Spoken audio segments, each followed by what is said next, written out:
in the night. Let's go! All right, as you heard, my guy Mike met him this morning.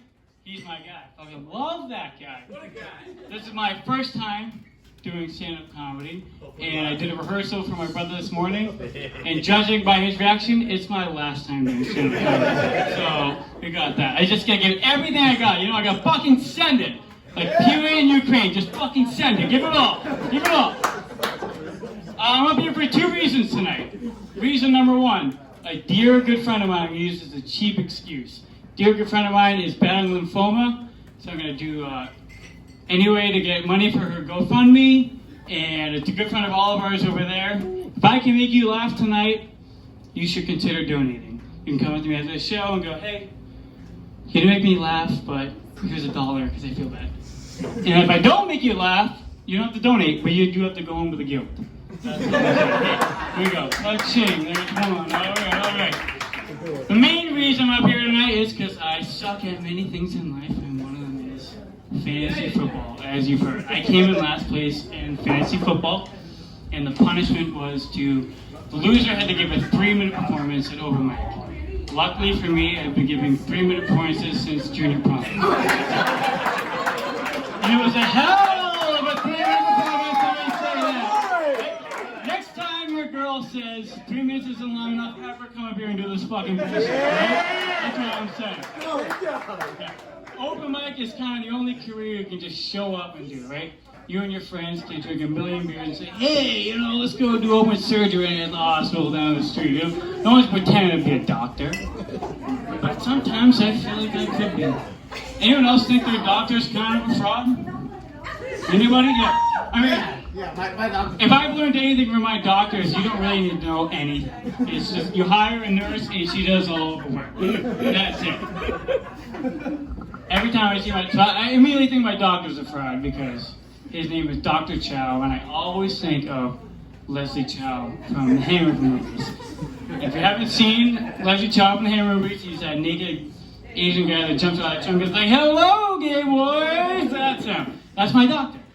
So every time I'm there and go, hey, Dr. Chow, are you by any chance related to Leslie Chow from the Hammer movies? And he goes, no, John. I'm not related to Leslie Chow from the Hammer movies. You can put your pants back on, okay? And then he asks me those bullshit questions that you feel like you have to answer with a lie. He's like, are you smoking? No. Are you drinking? Kinda. Like, might as well ask me if I'm having fun, right? And then he pulls out that chart, and you're trying to peek, and you're like, oh, fuck. He's like, how many drinks per week are you having? He's like, is it 1 to 3? Like, maybe in an hour, but like 3 to 5, or I'm starting doing math. Like, if I had 5 beers yesterday and 3 today, that brings my average to 4. I don't know. So I usually just say I'm drinking 5 and I assume he meant how many days you drink. How many days a week am I drinking instead?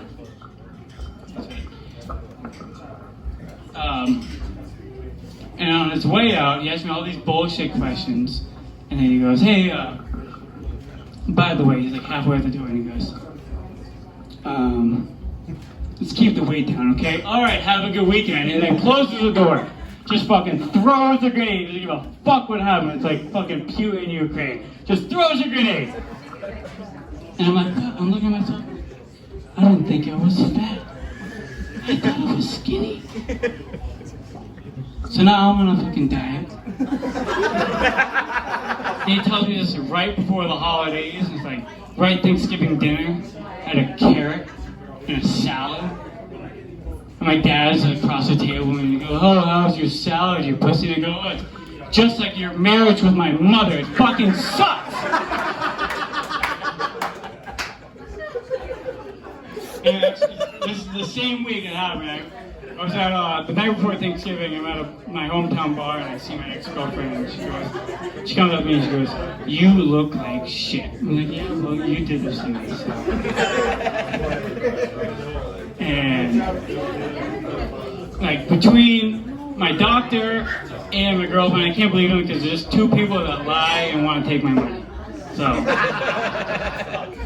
now I'm on a diet, and like, I call it a diet because it's like, it's one of those diets that you have like a really good week, and you celebrate that week with having a really bad month.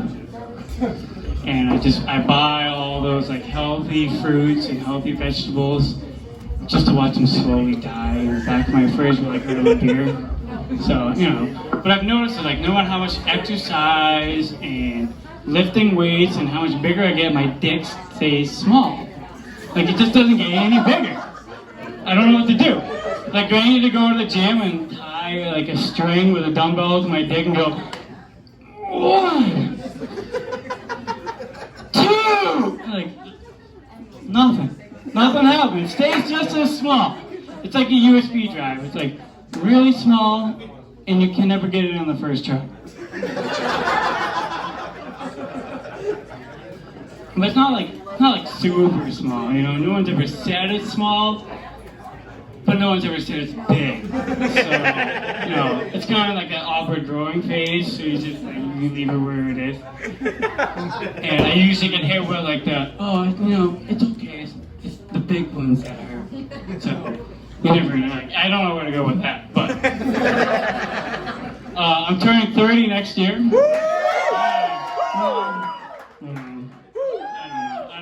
don't love it, but I've got mixed reviews on 30. I've got like one person said, I heard when you turn 30, you die. And someone else is like, oh, 30's the best year of your life. You really know who you are as a person. Like, oh, fuck you, Deborah, because it would give me 6 months to figure out what the fuck I had to do with my life. So I don't know what to do. And everyone says like, oh, the late 20s are the turning point of your life, but I kind of think it's like 16. You know, you're like up to 16, you're like, no worry in the world, no taxes, no stress. Kind of just living, you're just kind of there in everybody's way. And you're like, you get a driver's license, like, oh, fuck yeah, I got a car, I got a driver's license. I didn't hit puberty until 17, obviously. Like, I got a car, I can drive wherever I want. And your dad's like, yeah, do a job. Go to work, motherfucker. And you're like, ah. And that's it, that's the rest of your life. You gotta fucking work all the time. But, yeah, thank you. Yeah. That one did it.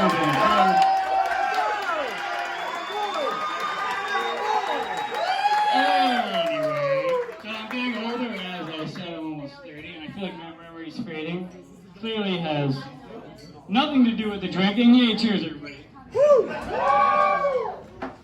And so I was at my father's house with my brothers lately, and we watched some old VHS tapes of family videos we found. And we were like, oh yeah, let's watch this. This is what happened when we were kids. And as we're watching, like, great memories of childhood, we realized that our mother recorded over all these videotapes of an entire season of Plague and American Idol. And I'm not even kidding, like, audition number 1 till the finale releases to the Fat Black Guy. That's the whole thing. So like, it's my brother's 10th birthday in the summer, and we're watching this, and he's like, all the friends are there. Family members have died, and we're just happy to see. And there's a big gift in the back, and like, what's the gift? What's the gift? He's like, is it Power Rangers? Is it a Hot Wheels? Is it a Hot Wheels Power Rangers set? We'll never know, because as soon as that happens, you get cut off by Ryan Seacrest, gayer than you remembered, in an early 2000s American Idol concert. And there was a Christmas episode that we were watching, and this is the last proof that we have that our family ever had fun together in a room. And it's your dad just with a video camera recording it. He was like, he was up till 4 in the morning wrapping gifts for his fucking butthole kids that he doesn't give a shit about. And you wake him up at 6 in the morning and go, it's Christmas! So you go to the video and it's like him behind is all shaky, and you can just hear like the mumbles and the fucking groans of a dad like, oh, where did Santa get in? Fucking kids. Fucking hate you. And it's either me or my brother, and we're like, oh my god, I got it! I finally got it! And my dad's like, oh, what did you get? Show the camera what you got. What did you get from Santa? Like, it's American Idol! That's all I got. Thanks for coming out.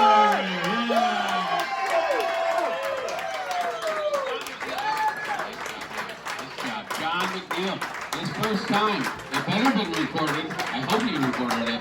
That's amazingly hard. Huge round of applause for John McNeil and all your comedians. Let them know. Tim Clare.